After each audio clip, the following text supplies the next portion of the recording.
Festival de Lenguas y Saberes Originarios Radonín Cuica surge de la iniciativa de un grupo de la sociedad civil inquietos por la difusión, la revitalización, la visibilización de las lenguas originarias en el municipio de Ecatepec, principalmente tomando en cuenta que hay más de 35,000 hablantes de lengua en el municipio de Ecatepec, uno de los más poblados del Estado de México, con más de 1,5 millones de habitantes. En ese sentido, en ese tenor, Radonín Cuica surge de la necesidad de tomar en cuenta estos pueblos que surgen, que viven aquí en los 7 pueblos originarios del municipio de Ecatepec, donde a lo largo de estos últimos años, de estas investigaciones que hemos realizado para llevar a cabo este festival, encontramos pues los datos oficiales, que son 35,000 hablantes de lengua, principalmente nahuatlatos y ñañús, lo cual nos muestra o nos demuestra que en Ecatepec aún hay un amplio sector de la población que está preocupado y que está interesado en mantener viva y difundiendo las lenguas originarias, principalmente ñañú y náhuatl.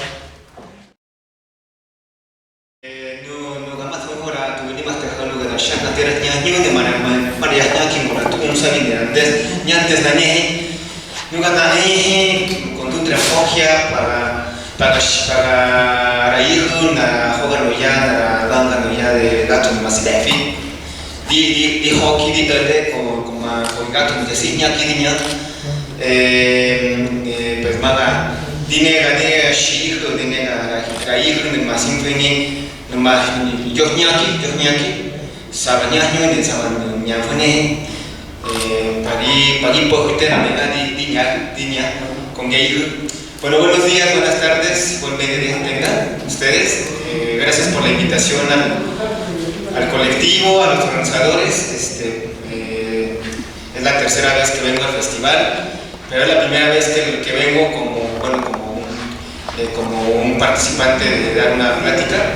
Anteriormente lo había dado de la música, pero bueno, este es un buen espacio y bueno, la capilla también es un muy bonito espacio para poder charlar de manera más cercana, de manera más abierta y crítica, ¿no? Acerca de lo que sería las lenguas originarias y los procesos de enseñanza en un lugar tan grande como es el Valle de México, que es complicado, es complejo, es difícil, porque los quienes nos dedicamos a esto tenemos todo en contra, ¿no? Tenemos la historia, tenemos la apatía, tenemos al Estado, tenemos a la academia, tenemos a la ignorancia, al desconocimiento,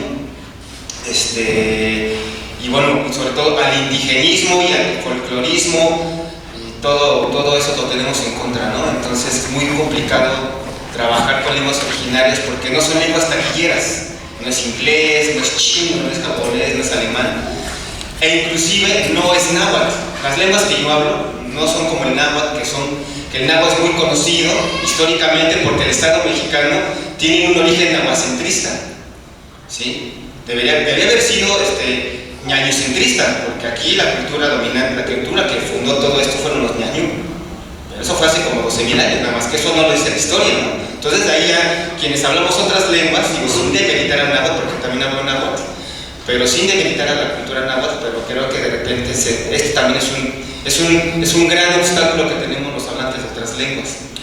Voy a iniciar de manera muy concreta, dado que tenemos poco tiempo los participantes, acerca de mi experiencia con la enseñanza. Yo llevo 8 años enseñando lenguas. Yo soy de origen ñañú, del Estado de México, de la región de Temuaya, entre Temuaya y Iztlahuaca, en la frontera con la región Mazahua. Mis abuelos maternos hablaban del ñañú y hablaban del ñato, que sería el Mazahua, aparte del español, pero por todos los procesos que ustedes ya conocen acerca de la discriminación, el racismo, la marginación, etc. Mis abuelos, ser migrantes acá en la Ciudad de México, ya no les enseñaron la lengua a mis tíos y a mi madre. Entonces en la familia ya se perdió. Yo obviamente nací aquí en la Ciudad de México como monolingüe en español y estuve monolingüe en español aproximadamente 25 años de mi vida, los primeros 25 años. Comencé a hablar náhuatl, a aprender náhuatl en 2006, el ñañú lo comencé a hablar a aprender en el 2011, y la lengua tu'unzavi, que la conocen como mixteco, en el 2013. Y el día de hoy han pasado 8 años y soy hablante de las 3 lenguas, ¿no? y trabajo, soy instructor de las lenguas, he trabajado en infinidad de pueblos, en comunidades, generando diversos tipos de proyectos culturales con la lengua, con el pensamiento, con la defensa del territorio, con documentación lingüística, entre otras actividades. Y digamos que mi desempeño, entre comillas lo pongo docente, no lo considero docente, eso es muy academicista, va fuera del oficial, ¿no? En mi caso particular, va fuera del oficial. Generalmente yo he trabajado por cuenta propia, tengo una iniciativa personal que se llama Master de Lenguas Originarias, ustedes pueden buscarla en Facebook. Es una iniciativa que lo que busca es generar sendas alternativas de lucha social mediante las lenguas originarias. Pensamiento crítico, procesos de descolonización lingüística, cultural e identitaria, ideológica también, también procesos de autonomía, ¿no? Y también colaboro con otros colectivos autónomos que se dedican a esto también. Y yo no trabajo con instituciones, no trabajo con ninguna institución del Estado, con ninguna institución académica, dado que la academia del Estado han sido los grandes culpables, junto con la sociedad en general también. Son 3 culpables: la sociedad en general, el Estado y las instituciones académicas, ¿no? Obviamente el yunque histórico de los grupos de poder, ahora le podemos llamar el capitalismo, ¿no? Las grandes empresas, el yunque de Estados Unidos, etcétera, etcétera, etcétera. Pero son esos los culpables, ¿no? Y ahí culpables somos todos, y yo me incluyo, ¿no? Todos somos culpables, pero también todos podemos ser generadores de un nuevo camino, ¿no? Entonces, por tal motivo no trabajo, porque siempre se va a alinear el discurso. A mí me han tratado muchas veces de invitar a trabajar en instituciones, tener puestos, y todos los he rechazado porque realmente no veo contribución, no veo lo tangible en una realidad concreta con respecto a las lenguas, ¿no? Mucho discurso, mucho INPI, mucho neoindigenismo, mucho folclorismo, pero no hay nada concreto de empoderarse. Primero, a los hablantes de lenguas que se empoderen a sí mismos de su lengua, ¿sí? Más allá del folclorismo de que hay que rescatar las lenguas no se rescatan. No se rescatan. Nadie es capaz de rescatar ninguna lengua. O sea, eso es muy presuncioso, ¿no? A las lenguas se les apoya, se les contribuye, nada más. Decir, es que yo voy a rescatar mi lengua, dime cómo lo rescatas.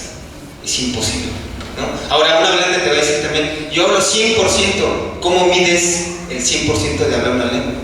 Bueno, si hablas 100% tendrías que saber las variantes antiguas de tu lengua, los pensamientos profundos de tu lengua, los conceptos milenarios codificados de tu lengua, ¿no? Desde los saludos, desde ciertas expresiones, y no lo saben. ¿Por qué? Porque 500 años, lo pongo entre comillas, de colonialismo, pero por lo menos culturas como la que compartimos el compañero Raimundo y yo, que somos el ñañú, la cultura más antigua de todos estos territorios, y nadie lo sabe, ¿sí? Fuimos, algunos de las estirpes ñañú, o ustedes las conocerán como temianas, ¿sí? No todas fueron sometidas. Algunas fueron sometidas, otras entraron en acuerdos con los colonizadores nahuas, colonizadores ñusavi, colonizadores de otras culturas, aparte de los españoles. O sea, también los ñañú buscan su camino y buscan su conveniencia. No son ni buenos ni malos. Los ñañú no tenemos moral. Lo moral es griego. Los ñañú no tenemos moral. Estamos en otro canal nosotros, los ñañú. Entonces, desde ahí 500 años, pero nuestra cultura, por lo menos 750, 800 años de colonialismo, no se quita de la noche a la mañana. Hay que comenzar una trinchera, ¿no? Un surco. Y entonces les echo todo este rollo porque más o menos esa postura tiene mi trabajo con la transmisión de lengua, ¿no? Yo he trabajado dando clases de lengua en comunidades, en internet. Ahora yo doy clases en internet porque insisto, ¿no? Necesito yo, bueno, y como no me gustan los espacios académicos ni oficiales, busco otras alternativas. Y claro, también sí me han ofrecido uno que otro espacio por ejemplo, Politécnico. Estuve dando clases de ñaño en el Politécnico en 2014, estuve dando en la UACM en 2015, y en la ENA también he dado, en fin, pero lo importante es cómo se trabajaría o cómo se trabajan las lenguas o la transmisión de lenguas desde un proyecto docente, un proyecto de transmisión de lenguas. Pues bueno, hay que capacitarse, ¿no? Hay que capacitarse, hay que reflexionar la lengua. El que seas hablante de una lengua no te hace ni docente, ni traductor, ni nada. Tú solo eres un hablante. Es como ustedes, hablantes de español, ¿podrían enseñar español a alguien? ¿Podrían ser traductores de una obra? Es complicado, o sea, es complicado traducir, conlleva un proceso muy profundo sobre la lengua. Hay que dedicarse a la lengua día, mediodía, tarde, atardecer, anochecer, noche, entresueño, ¿sí?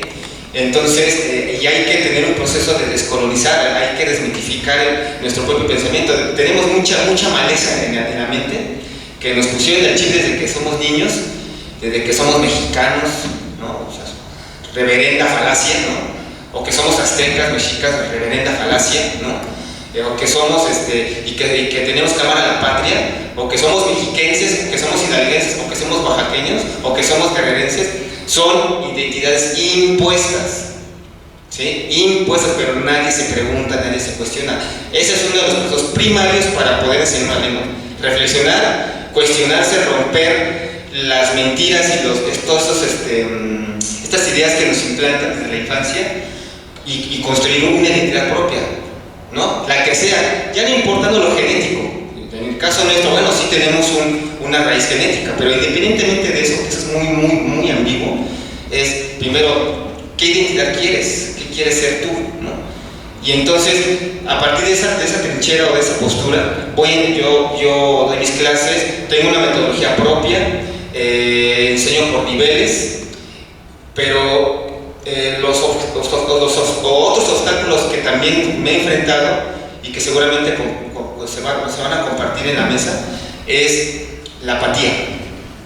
O sea, por ejemplo, esta sala ahorita debería estar llena, y llena hasta allá afuera, debería estar llena. No lo digo por los organizadores, lo digo por la gente. La gente te dice, qué bonito, que no se pierdan las lenguas, que no se pierdan. Vean cómo hablamos en español, que no se pierdan, hablamos indeterminado, es decir, no asumimos la responsabilidad que tenemos de contribuir a esa trinchera. Decimos, es que nuestras raíces, es que nuestro legado. ¿Cuál es el legado? ¿Teotihuacán? ¿Tenochtitlan? Si todo fue ñañeje, Tenochtitlan era ñañeje, Teotihuacán fue ñañeje, o lo crearon los ñañeje, Cuicuilco fue ñañeje, Tlatilco fue ñañeje, Tula fue ñañeje.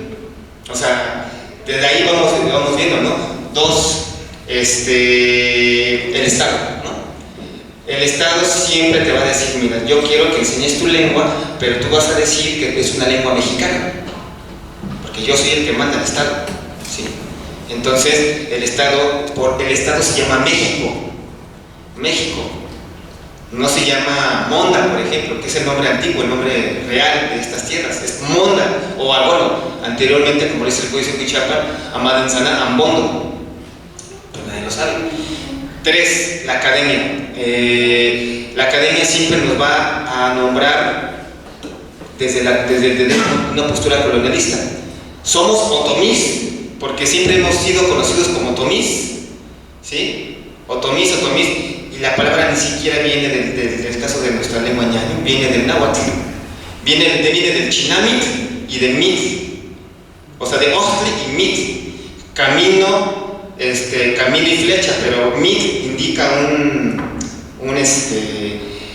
la cualidad de ser clavado, emplazado. Por eso en náhuatl, para decir ciudad, se dice chinanco, viene de chinamite, el carrizo seco de maíz. Por eso chinampa viene de chinamit, en el lugar de chinampas, sobre las chinampas, porque es ese sistema constructivo que se hacía con chinampas y lodo para ganarle terreno al lago. Pero nosotros no somos la gente del Chinamite, somos la palabra del camino, somos la estirpe del camino, la estirpe de tres. No somos duales como los nahuas, somos triales como los nahuas. Entonces, ese tipo de cosas, insisto, es mucho rollo, pero al momento de plantear o transmitir esto en un curso de lengua, cambia la perspectiva de la gente. Otra cosa es los recursos, el dinero, ¿no? Y ustedes lo saben perfectamente, todas estas cosas se hacen sin dinero. Generalmente, desde mi trinchera, he hecho y he generado mi propio sustento. Mi lengua me da de comer, es obvio, ¿no? O sea, hay mucha gente que tiene este romanticismo y dice, yo no voy a ganar dinero con mi lengua. Bueno, ese es tu problema. Yo gano dinero de mi lengua porque es mi lengua, me pertenece y hago lo que se me da la gana con mi lengua, punto. No tengo que dar más explicaciones, ¿no? Si tú quieres folclorizar tu lengua, folclorízala, pero atente a las consecuencias. ¿Quieres construir tu lengua? Bueno, entonces piensa de otra forma, actúa de otra manera. Entonces, un poco va por ahí y creo que todo curso o todo proyecto relacionado con las lenguas tiene que tener un pensamiento crítico, un pensamiento que cuestione permanentemente hasta las propias certezas, las mías propias, inclusive lo hago muy seguido. Y bueno, podríamos hablar de metodologías, de pedagogías, de didácticas, de materiales, pero creo que igual los compañeros podrán abundar un poco más en sus participaciones. Yo voy a cerrar con esta parte de qué debería ser un proyecto de lengua, ¿no? Abrir brecha, romper las mentiras de la historia, darle a cada cultura su verdadero lugar, ¿no? Sin verticalismos, ¿no? Todo horizontal, todos a la par, cultura náhuatl, cultura ñusabi, cultura binzá, cultura ñañú, etc. ¿Sí? Y que los cursos o los proyectos de lengua creo que deberían contribuir a un nuevo pensamiento, a una nueva realidad. Que la gente que asista a un curso de lengua entienda que un curso de lengua no solamente debe ser un hobby, tendría que ser una convicción de vida y de por vida. Porque yo cuando yo doy clase, el primer momento que yo doy clase, yo le digo a mis participantes, ¿estás decidida a hablar ñañú o tú un sabi o náhuatl? Porque esto es de por vida, mija. Esto es de por vida, mijo. ¿Sí? O si no, al rato vas a ser una de tantas gentes que, ay, no es una palabra ñañú. Todos saben decir palabras, todos, hasta los pericos. Pero hablar la lengua de manera crítica, dominada, fluida y que contribuya, pues realmente pues, son pocos los que se comprometen. Yo podría dejarlo así y solamente les dejaría todas estas preguntas, porque más bien yo vine a generar preguntas y no respuestas. Sacudir y no acomodar, sino sacudir. Y pues espero que si tienen más dudas acerca, bueno, podríamos dejarle mis datos, etcétera. Y sin más, pues un tiri hamadi shka oihu ne pues ditermi dasagi gicharihu narahnyaki ne dasagi shokai benihu ne malahokahu naradanka yu con manara yu un tiri hamadi. Muchas gracias.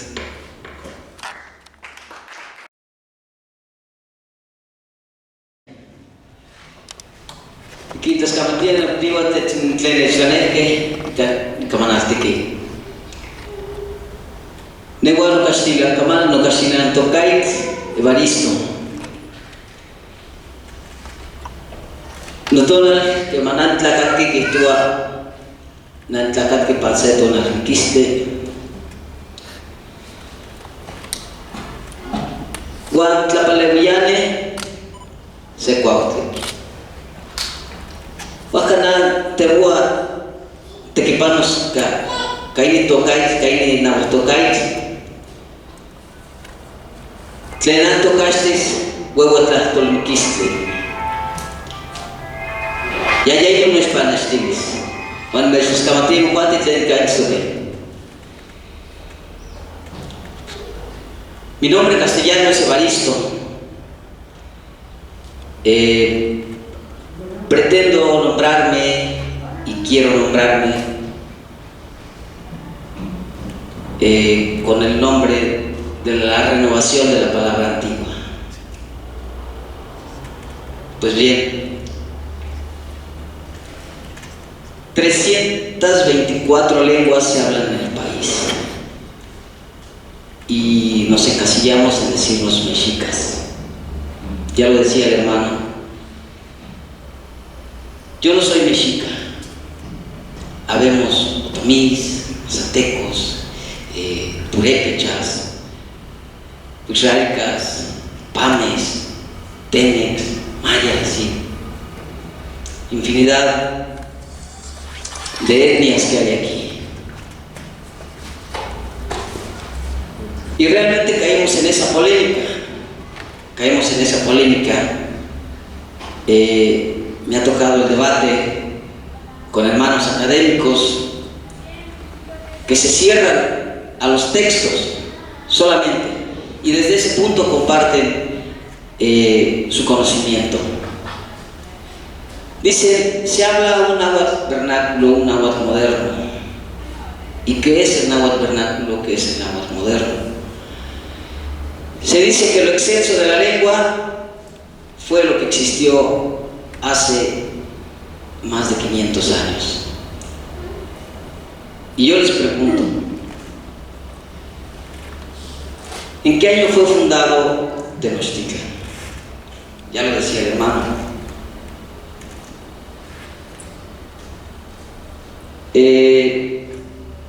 Los pueblos de la Huasteca Sur, que es de donde yo provengo, fueron fundados en el año 400 a.C. La lengua Tenec o la lengua huasteca, que es la que se habla en la zona huasteca, es una ramal del maya.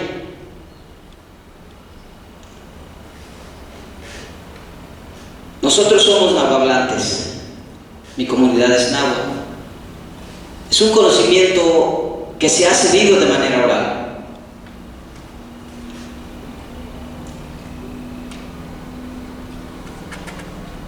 Caemos en esas discusiones, caemos en esas polémicas. Nosotros somos nahuas en una zona huasteca.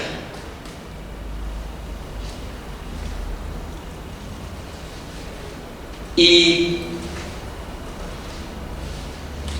tenemos ese debate desde siempre.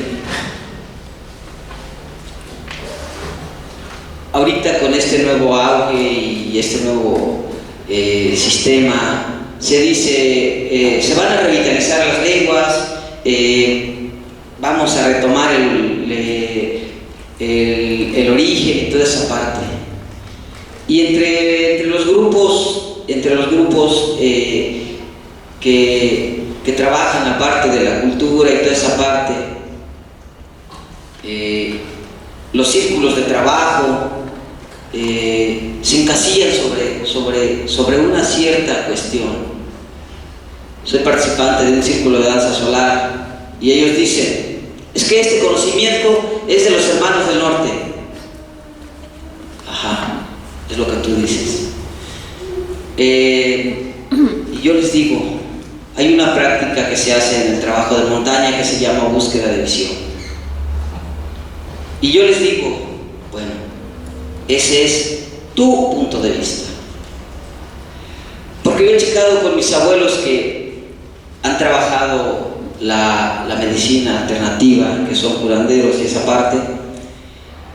Abuelo, ¿cómo se han preparado ustedes? Bueno, nosotros nos fuimos a la entrada de unas cuevas, ahí ayunamos 4 días y 4 noches.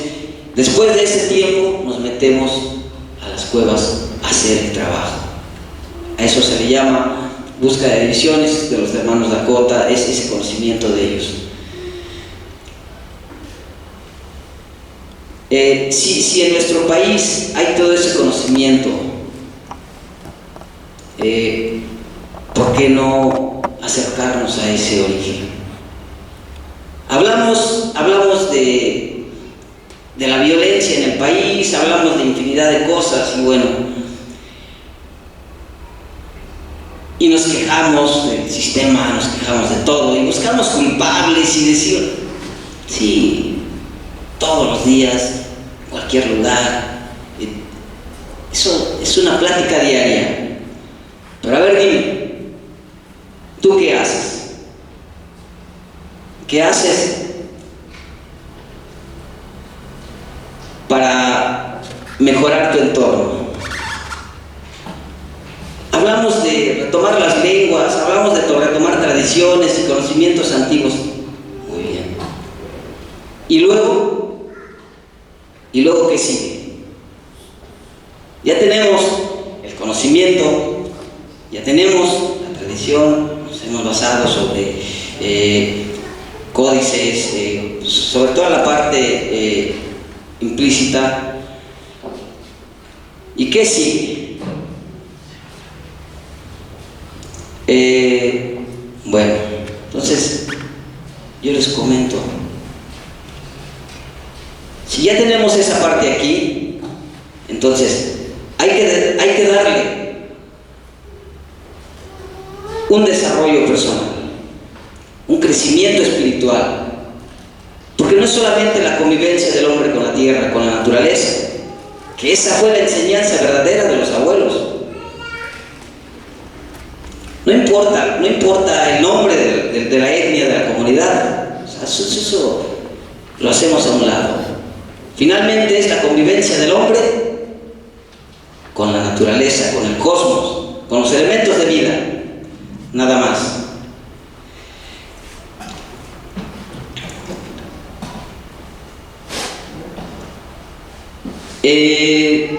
Dicen los lingüistas, el náhuatl tiene 34 variantes. ¿Y qué es una variante? Comentaba con el maestro, platicaba con el hermano. He platicado con hermanos de Milpalta, he platicado con hermanos hablantes de Puebla, con hermanos de Guerrero, y nos entendemos a la perfección. Hay palabras que obviamente varían un poco, pero los distanciamientos de las lenguas nos lo ponemos nosotros solamente.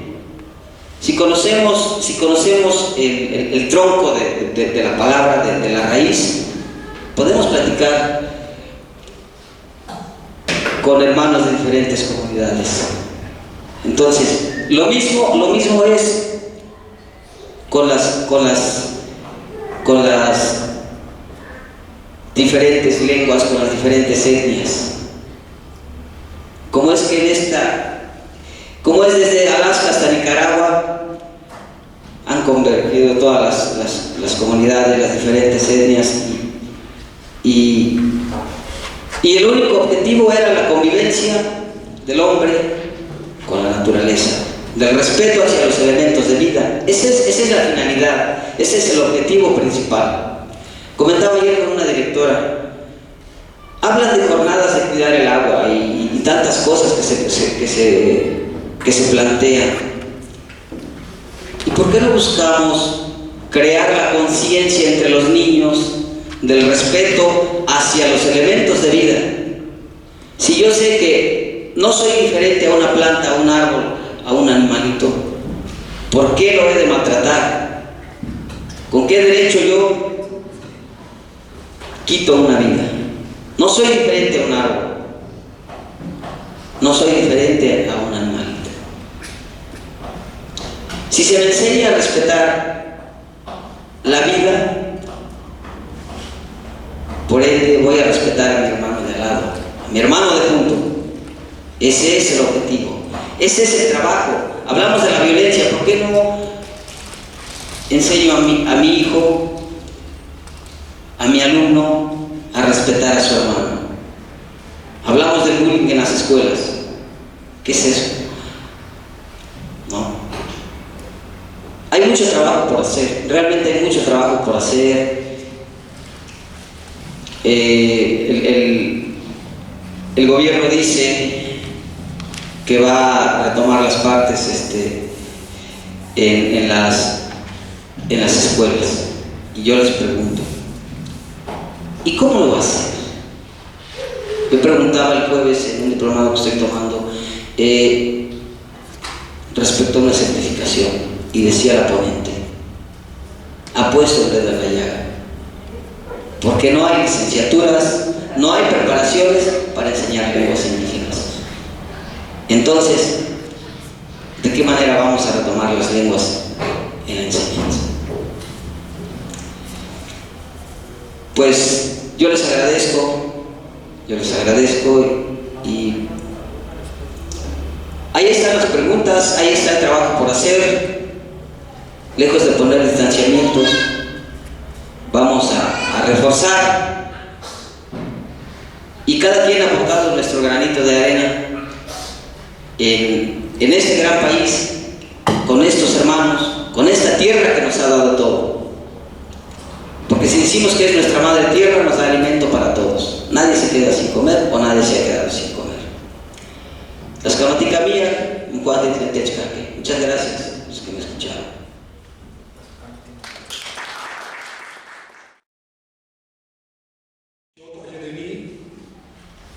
Hama muy ranka que hudi nuwa de masino ya nuya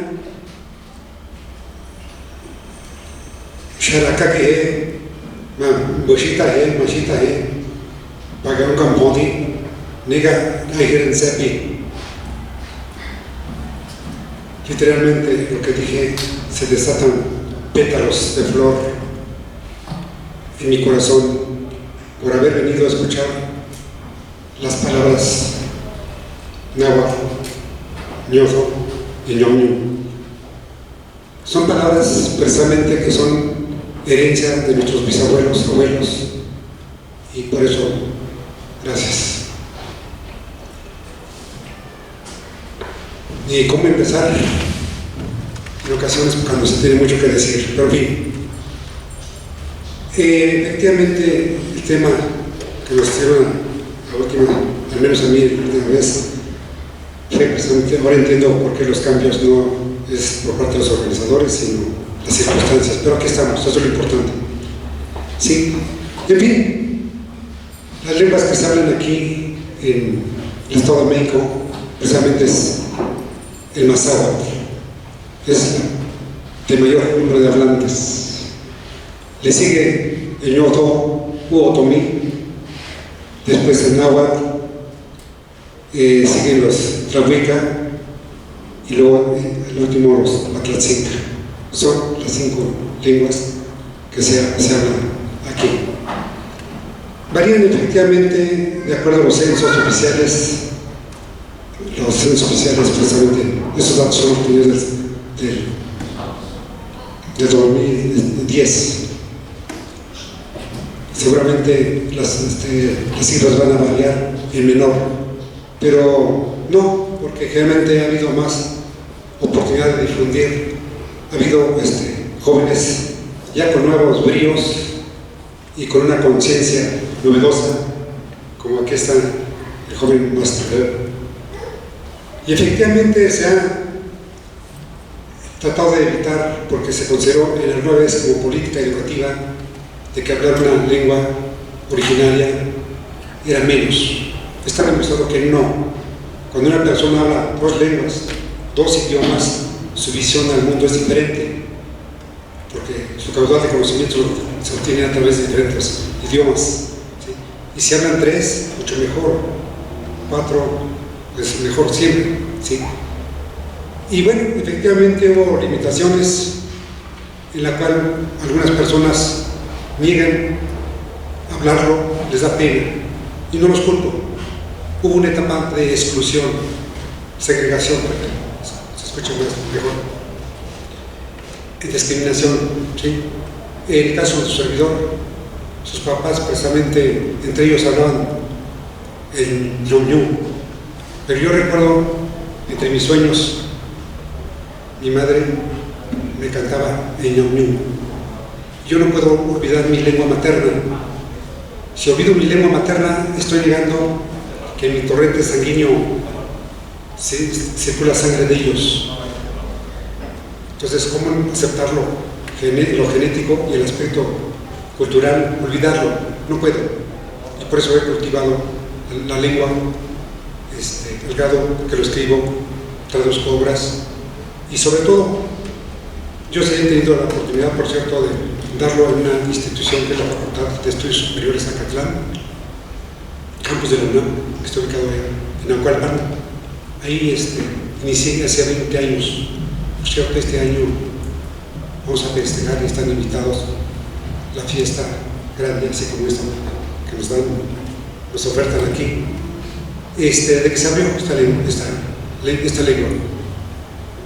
¿A qué se debe? Simplemente por ese deseo de lenguas nacionales, porque así están catalogados desde el mixtecos, triquis, tenec, todos. ¿Sí? No hay dialectos, el término dialecto es un término despectivo. Entonces se hablan lenguas nacionales. Es más, el INALI, Instituto Nacional de Lenguas Extranjeras, ya difundió que el español también es una lengua nacional, se habla toda la nación. Y bueno, porque algunos lugares son más pequeños, pues bueno, nación, si ustedes buscan el significado, significa nacer, el italiano. Entonces donde uno nace, pequeña nación, lo que sea, por ahí es nación. ¿Sí?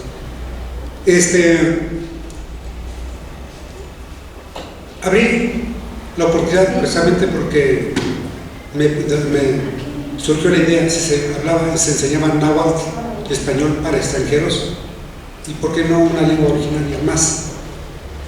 Hice la solicitud, tardó como 5 meses de que pasó el consejo técnico, y por fortuna fue aceptado, dado que tenía la facilidad, la oportunidad, por cierto, porque yo primeramente ingresé en esa escuela nacional, así se llamó, antes de ser facultad.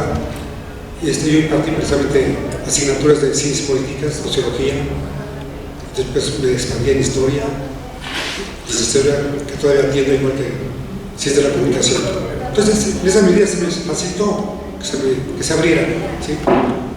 Pero pues yo, es admirable, efectivamente conozco el trabajo de aquí que ha hecho, y no es un solo lugar, tiene la virtud, por cierto, de buscar los apoyos o sacrificar su tiempo, pero lo imparte. Entonces, la enseñanza de todas las lenguas originarias no es precisamente a través de instituciones educativas. No es para que haga yo propaganda a ninguna religión por ahí, pero hay religiones que también escriben. Y está bien, porque solamente así nos identificamos precisamente con nuestros ancestros. Es lenguaje cotidiano, es lenguaje que sentimos y se aplica. Y bueno, ha habido personas, por cierto, voluntarios que comparten lo que saben, y eso es positivo, y por eso pues no nos han desaparecido varias lenguas. Y efectivamente, ¿quién hace que lo desaparezca? Tal vez las autoridades, es su objetivo, pero también cuenta la voluntad de la persona. Cuando uno no quiere olvidar, porque esas palabras tienen mucho significado con su etnia, para su cultura, pues no se olvida con cualquier cosa, ¿sí? Y bueno, yo coincido aquí con el primer ponente de no emplear el término de rescatar. Rescatar es que está perdido. No, simplemente estamos así, vida latente, hablábamos entre nosotros, ¿sí? Yo soy partidario, por cierto, de cultivarlas. No estamos haciendo el fondo y que nos levantamos, no, ¿sí?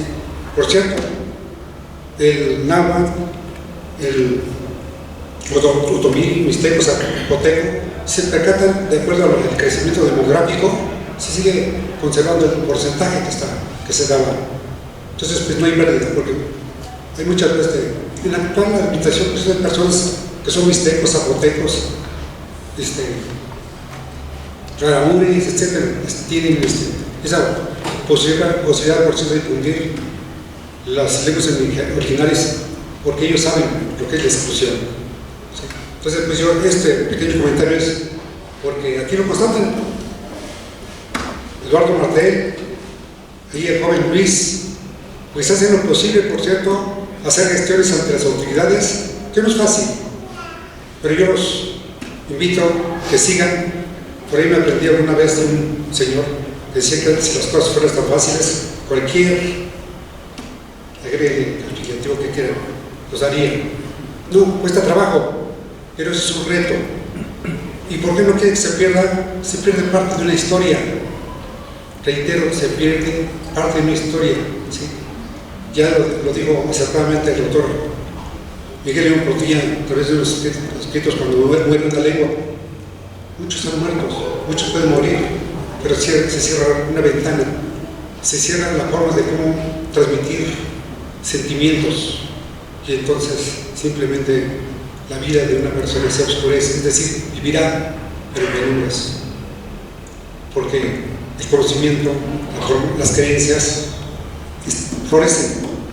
En las palabras escritas se escucha la palabra pronunciada, y bueno, ¿por qué? Por sus sonidos, por todo lo que implica las lenguas originarias. Y bueno, con respecto a qué cuáles son las causales, por cierto, de la disminución de los hablantes, ha habido efectivamente desaciertos de parte de los hablantes que les da pena, se cohiben, se sienten acomplejados, y en cierta forma se ha perdido esta vitalidad de la transmisión intercultural, ¿sí? Otro aspecto que yo repongo es precisamente que hacía falta fuentes de cómo cultivar la palabra escrita. ¿Y cómo se da eso? A través de la traducción, ¿sí? Traducir obras literarias, traducir cuentos, traducir novelas o mitos, con lo que quieran, pero se está cultivando, ¿sí? A través de la traducción. El otro aspecto precisamente son razones de carácter político. Nuestro México, somos alrededor, sus habitantes somos algo especiales. No creemos que otros hagan lo que nosotros no podemos, ¿no? Y cuando alguien nos hace boicotear, siempre hay que luchar con eso, más nunca dejar que no se realicen, porque le estaríamos dando el gusto, ¿sí? La exclusión social que ahora menciona la pobreza, pero no precisamente la pobreza en los bienes materiales. Yo considero una pobreza espiritual.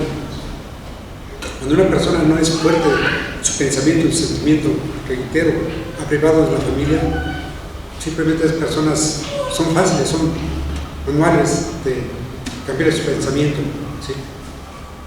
Alguna vez me llamó la atención una frase de un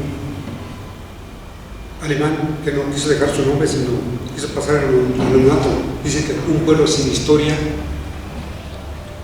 es como un individuo sin memoria, y parte de nuestra historia contiene los escritos, los códices, pero si no lo sabemos, se pierde. Y cuando una persona no tiene memoria, pues siempre está perdido en el espacio.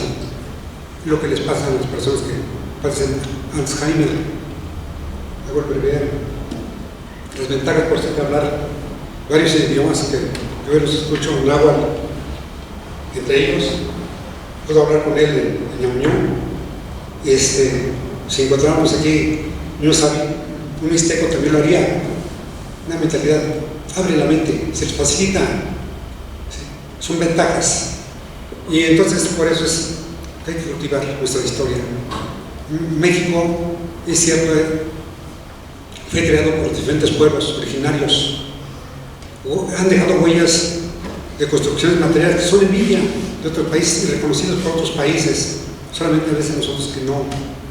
Nuestras lenguas originarias, créanme, lo imparten, lo enseñan más extranjeros que nosotros, y eso es triste. En mi caso, hay un académico de la Universidad Autónoma de Guanajuato, se llama David Charles Roy Garr. Él escribió su tesis doctoral de 1250 páginas. Le comenté que puso un mal ejemplo, porque aquí las tesis doctorales son 400, 300, bueno, son más serios, pero 1250, ¿sí? ¿Y por qué le llamó la atención? Simplemente porque considera que es riqueza. Franceses como el señor Jacques Calinier, otro que antecedió, Jacques Sospel, hablando de náhuatl, John Sullivan, tal vez lo he escuchado, también es estadounidense, académico de la Universidad Autónoma de Guanajuato, etc. Bueno, en la Facultad de Estudios Superiores de Kazán impartió el náhuatl un hijo en un alemán.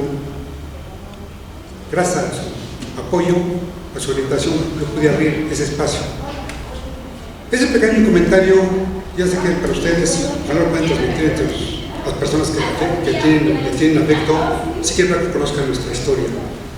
Los mexicanos tenemos un caudal de posibilidades de sobresalir. ¿Qué es lo que hace falta? Valentía, arrojo, las ganas. ¿Sí? Y hablando de valentías, este año están invitados a esa fiesta que los 20 años allá, se va a hacer un homenaje al doctor Miguel León Portilla. La primera obra que yo traduje es La visión de los vencidos, todo porque en esa obra destaca el papel que desempeñó los Díaz en la llegada del europeo. Les fue mal, mis abuelos, pero contó con el arrojo, la valentía.